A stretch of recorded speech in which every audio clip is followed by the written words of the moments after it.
Bom pessoal, olá a todos. Eu vou fazer um vídeo aqui rapidinho sobre as duas casas de Israel.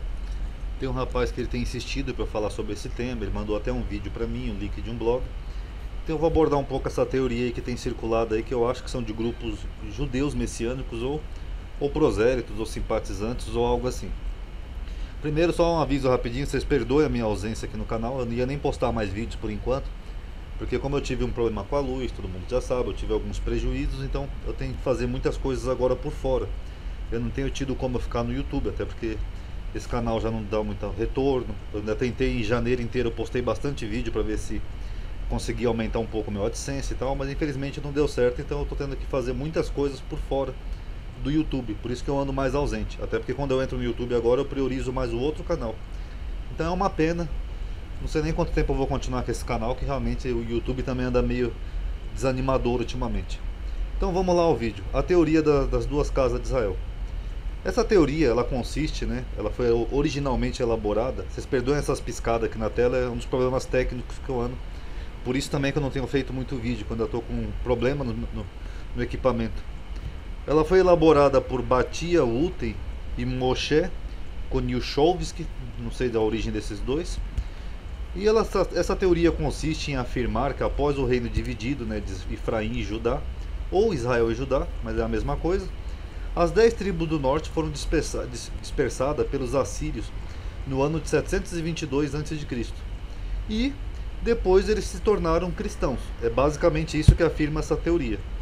Portanto, os cristãos são os descendentes biológicos dessas tribos perdidas e uma das duas casas de Israel. Então eles dizem mais ou menos isso. Eles falam: olha, nós somos descendentes de Israel por causa dessas 10 tribos que foram dispersadas quando a Síria invadiu Israel. É basicamente isso que eles dizem, essa teoria, ok?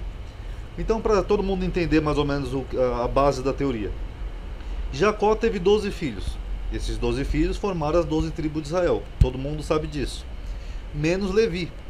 Mas aí Jacó abençoou os seus netos, né, os filhos de José, como se fossem seus próprios filhos. Então a tribo de José foi dividida em duas, né, que foi a tribo de Efraim e Manassés. Ok, ó, Jacó teve 12 filhos com suas 4 esposas que geraram essas 12 tribos. Mas aí a tribo de José foi dividida em duas, Efraim e Manassés, que eram os dois filhos de José. E a tribo de Levi não conta, porque a tribo de Levi era separada por sacerdócio. Então, as 12 tribos de Israel. Aí depois de Salomão, o reino de Israel foi dividido em dois, sendo duas tribos ao sul, que seria a tribo de Judá e Benjamim, elas formavam o reino de Judá. E as outras 10 tribos do norte formavam o reino de Israel. Aqui tem um mapinha que eu peguei no Google para vocês entenderem, ó, duas tribos ao sul, Benjamim e Judá. Eu não sei porque está Simeão aqui, talvez seja algum equívoco, eu não sei, mas enfim, eu só peguei para ilustrar. E as 10 tribos ficaram aqui ao norte, correto? Então era o reino dividido. Aí depois do ataque da Síria, as 10 tribos do norte, que seriam essas de cima aqui do mapinha, ó, Aser, Naphtali, Zebulon, Issacar, etc. Essas 10 tribos do norte, elas foram dispersadas. E depois do ataque da Babilônia, que atacou ao sul o reino de Judá, as tribos do sul foram levadas cativas para a Babilônia. Então a teoria argumenta que apenas as tribos do sul retornaram para Israel. E que as tribos do norte, lideradas por Efraim, eles se tornaram gentios. Eles foram dispersados e viraram gentio. E depois acabaram virando os cristãos. No caso, essas mesmas pessoas que propõem essa teoria. Eles falam: nós somos judeus porque nós somos descendentes dessa tribo perdida. Eles se baseiam num oráculo de Gênesis 48, quando Jacó abençoa Efraim primeiro, que era o caçula, né, que era Manassés e Efraim, e onde, segundo o texto, dá a entender que Deus prometeu que transformaria Efraim em gentios. O texto é esse daqui, ó. Mas seu pai recusou e disse, né, quando José adverte para ele: não, pai, esse aqui é o mais velho, esse aqui é o mais novo. Ele falou: eu sei, meu filho, eu o sei. Também ele será um povo, e também ele será grande, né, Efraim. Contudo, Manassés.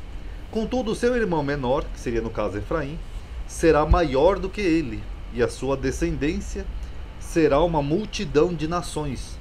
Aqui no texto em hebraico está a palavra goi, então é vegoi, né, de nações, em Gênesis 48, 19. Então, como aqui tem a palavra goi, eles entendem que goi quer dizer gentil, e que Deus falou que Efraim seria feito povos gentios, né, povos gentílicos, e que seria maior do que Manassés. Então esse é basicamente o argumento deles, baseado em Gênesis 48, 19. Agora, quais são os problemas desses argumentos? O problema é que o termo goi, para quem quiser saber em grego é etnos, ele significa literalmente nações, povos. É isso que significa goi. E apesar de se referir a nações estrangeiras alguma vez dentro da escritura, ele é frequentemente usado para se referir a Israel mesmo. Por exemplo, aqui em Êxodo, ó, e vós me sereis um reino sacerdotal. Deus está falando com o povo judeu. Isso lá bem antes, na época de Moisés ainda. E um povo santo. Aqui, ou uma nação santa, né, seria uma tradução correta. Aqui onde está escrito povo santo ou nação santa na sua Bíblia, é Vegoi Kadosh. Nação santa, é a mesma palavra aqui, ó, Goi. Porque Goi significa povo, nação. Então não quer dizer literalmente um povo gentil, como o pessoal dessa teoria quer dizer. Quer dizer literalmente uma nação, um povo. E vocês podem ver que aqui em Êxodo, o povo que ele está chamando de gentil, que Deus está falando que seria um povo santo, é o próprio povo judeu, que seria um povo santo. E a palavra é a mesma, gentil. E tem vários outros exemplos, mas para o vídeo não ficar muito comprido, vamos ver o exemplo aqui de Jeremias 31:36, que é o mais explícito, né, que dá para entender bem isso. Deus adverte através de Jeremias: se falharem estas ordenanças diante de mim, diz o Senhor, deixará também a descendência de Israel de ser uma nação diante de mim para sempre. Então o que Deus está dizendo? Que se eles não cumprissem a lei, se eles pecassem, fossem após outros deuses ou coisa parecida, violando a lei, eles iam deixar de ser uma nação diante de Deus de Israel. Só que aqui a palavra uma nação, a nação, aqui é exatamente a mesma palavra goi. Então se eles deixariam de ser uma nação, uma goi diante de Deus, é porque eles já eram goi. E se eles cumprissem a lei, eles seriam goi diante de Deus para sempre. Então vocês viram como o goi não é aplicado só a gentil, como ele dá a entender? Então isso aqui, com todo respeito, é um equívoco. Eles pegam uma palavrinha goi, só porque é aplicado algumas vezes a nações estrangeiras, porque também se refere a nações, não só de Israel.